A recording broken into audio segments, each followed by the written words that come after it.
Kdo si myslí, že vyhraje Sverna anebo Fajk?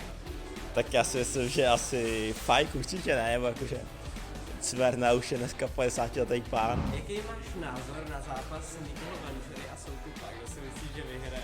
Na ten zápas jako celkový názor, tak neřešit, nesleduju to ve zkratce. No a jako asi vyhraje, nebo určitě vyhraje jakoby Miki Vančura, nebo asi je to můj favorit. Určitě mu fandím, protože jako ho znám a je hodnej, jakoby milej, aspoň na mě. Ale celkově tenhle zápas vůbec nesleduju, já se moc o tyhle kontroverzní utkání a celkově akce moc nezajímám.